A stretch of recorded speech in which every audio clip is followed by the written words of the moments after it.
about to leave his last.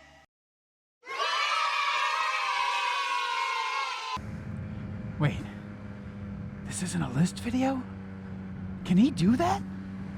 You read that right. So the topic for the video I want to make today is the MT-09 or XSR900 enough? It's a question a lot of people ask. It's one I asked myself before I bought it. And I mean, not everybody's going to do what I did, so I'm going to try to condense this. But what I did was watch every single review for the bike, every single ride along, even ones in other countries, other languages, just trying to find little hints, trying to get the cheat codes. I was trying to, see through the fucking matrix, get all the cheat codes and realize and figure out if this was the bike for me. And I, after all the time and effort, decided it was. And I was right. That time I spent paid off, and I'm really happy with it. And so the simple answer is it enough bike?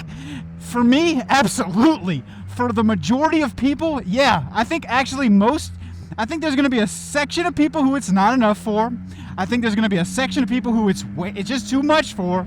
And then I think in that center of the sandwich where all the goodness is, it's just a perfect bike, and that's where I fall. That's where I think a lot of people fall. So if you're a brand new beginner, honestly, if you have discipline, if you're kind of older, I think this is a perfect bike for you. So even though I would say those are probably the people who fall into the realm of it's too much bike, brand new beginners. I mean, there's so many electronics on the MT-09, on the XSR900 that, it can keep you safe. And depending on your level, you decide on what you need to keep you safe. And it has an electronic in the electronic suite for that. And you can just literally choose your level based on what you need. As long as you're honest with yourself, you should totally be fine. As long as you're aware of what you need, honest with yourself, and can control yourself, you can totally pick the right settings in the electronic suite for you to keep you safe. And so that's for new riders. For the vast majority of people, I do not want for power at any point.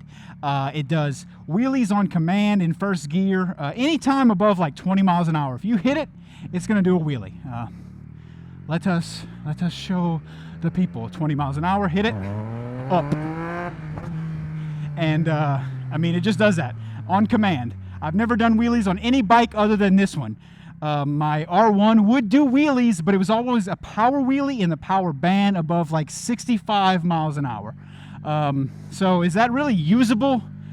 Not really. It's fun as hell to be going super fast on a one wheel and have the electronic suite just hold you down. It's amazing. And this kind of does that.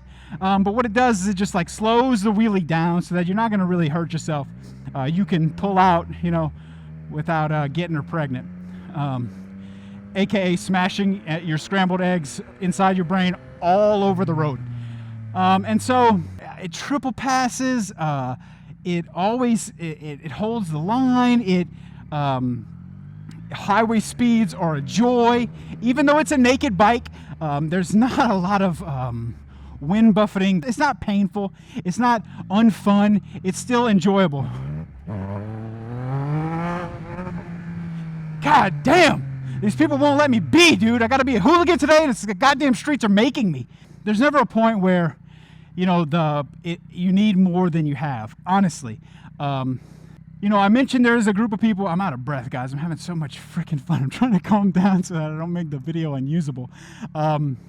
There's a group of people who I think this is going to be not enough for. And if this is you, be honest with yourself. Do you ride sustained highway speeds, 130 plus in a group of people who all have leader bikes? You guys are doing smackdowns and straight line racing on the highway. If that's you, this might not be enough. That's the only situation, that's the only person I would say, maybe they're not going to be happy, right? Those people who generally like ZX14s, Hayabusas, all the new leader bikes. And, I had one of those, and I quickly realized that is not the style of riding I do very often or even really enjoy. So it was a waste. And for everything else, man, this is what you want. This is what I want. Like I said, the torque on command whenever you want it, down low.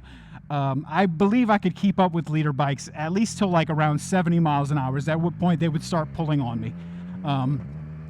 But That's not to say, like, I think if you go on a ride with your friends and they all have leader bikes, obviously if they're doing pulls, they might leave you a bit. But on normal pace, even at spirited pace, you're definitely going to be up with them. And I think in the turns, with the way these bars are set up, with how much leverage you're able to get because of how wide they are compared to, you know, those straight in clip-ons, I think you'll be faster than them in turns. It's easier to lean over. It's so, I don't know what it is that makes it so nimble compared to the R1, because, you know, I had done pretty much the same suite of modifications I have on this bike on my R1. So the weight was almost identical, but the feel of this bike is night and day compared to that. For me, I don't know. Maybe it's because I'm not a good enough racer. Maybe, you know, I need more track days, MSF course, blah, blah, blah. But this bike just feels so much more confidence inspiring for me. And on the roads, when I'm trying to take it to the next level, you know, 8/10, 9/10, I am faster than I was on my R1. Will that be true for everybody? I don't know. I can't say, but this is like the most popular platform. You know, the MT-07, the MT-09, it's like the most popular motorcycles in our country. I feel like there's probably a reason for that, you know, other than cruisers and stuff like that. But these are incredibly popular. Everyone loves them. No one like rides one and is like, fuck this, I'm dissatisfied. Like, this is pretty rare. It's actually much more common. They fall absolutely head over heels in love. Start a motorcycle YouTube channel or a motorcycle Instagram. That's what I see, and there's a reason. These things are lovely. It's a beautiful thing. And like I said, for the type of riding that I do, I don't see any need to ever need more. I mean, it has, like I said, it has the electronics package, nice brakes, you know, keep you safe, get you stopped. Lots of torque, man.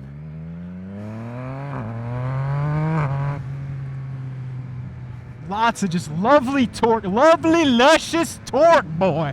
Everywhere that you want it. I mean, it's a hoot. It's an absolute hoot. It's it's a hootenanny every time you get on this thing. And I am an expert in hootenannies. I mean, the sound is great. The aftermarket support, there's a lot of aftermarket support, more so for the MT-09 because it is just a more popular bike. But the exhausts, the intakes, many of the parts carry over directly to this one. And there are some companies making bespoke parts for this platform. So don't think you're going to be unhappy with the aftermarket support. It's just like we still don't have an integrated tail light, which kind of sucks, but I think the NRG fender eliminator I have is pretty nice and totally adequate. It's not terrible. And it's closer to legal than an integrated tail light is. You know, if cops want to be a stickler, I think in almost every state, an integrated tail light can get you in a lot of trouble. So closer to legal is probably better. And for those purposes, you know, the tail light blinkers I have are nice. TST makes a lot of parts for these. There are a few companies, you know, Italy and overseas, all making, you know, nice cowls and front blinkers like I have. And pretty much any, like I said, any exhaust, any intake for the MT-09 is going to fit on the XSR900. So you're good there, you know, same tunes and everything. And man, it's just a weapon, honestly. If you keep it stock, you know, even the stock exhaust is so cool because the exhaust is funneling right to the ground. And then the sound just bounces off of the ground right up to your ears. And it's beautiful. So even in its stock iteration, it's really nice. And honestly, I kind of miss the stock exhaust, how you could hear the intake so much more clearly. It was nice. I love what I have here today. Just saying, like, there's nothing wrong with the stock exhaust. It's not like a must-have thing, like, oh, you gotta get rid of that pipe, man, and wake that thing up. That is something like on the MT-07. You know, you get a nice exhaust, you wake that thing up, and it's actually insane.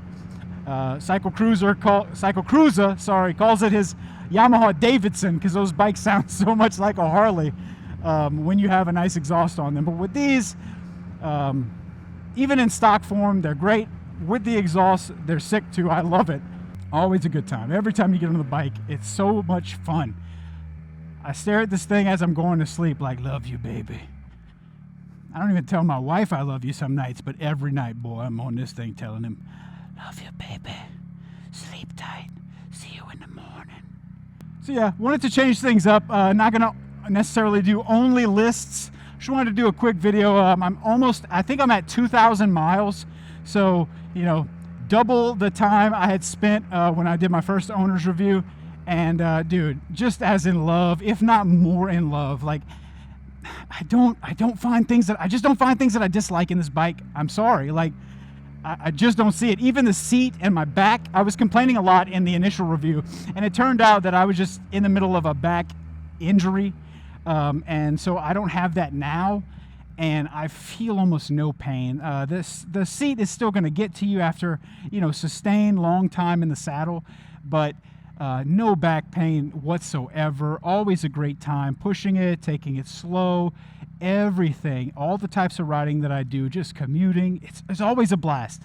Everything's a freaking blast. Like, I wish I could put one of these in the description card, and that's probably what it sounds like I need to do by how much I'm simping for Yamaha, but it's just a beautiful machine.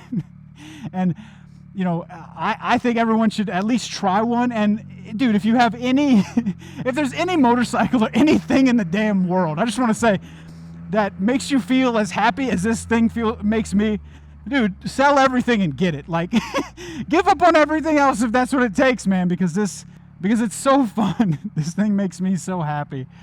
And I just hope that everyone can find something that makes them as happy as this bike makes me. So again, not a list video for a change. We're not going to do all list videos. We're not going to do all topic videos, but I wanted to give a quick update. I've had it now for about 3 months, 2,000 miles. Loving it every step of the way. It's just super fun, super enjoyable, always treats me right, starts every time, no issues, keeping me safe. The brakes are good.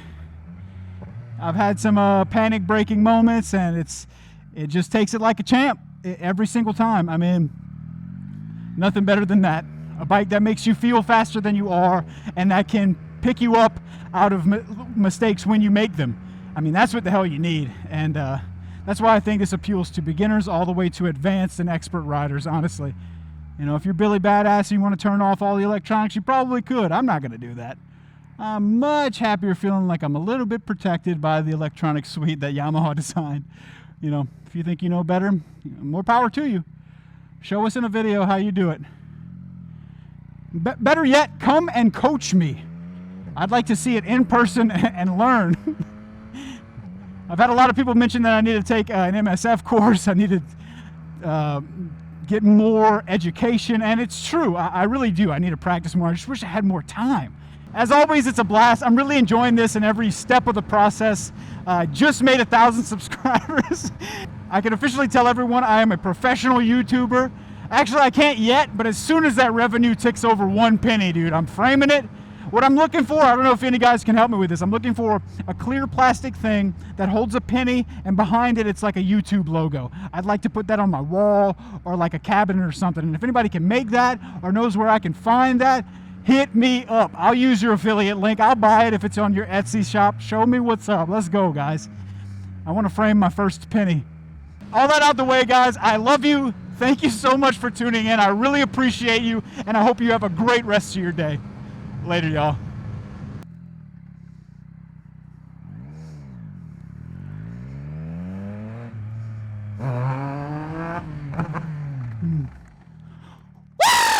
Woo! The camera running all the time. That's my buddy Al. Oh shit! It took me like a quarter mile to process his face. Now that's all I can think about. Oh shit.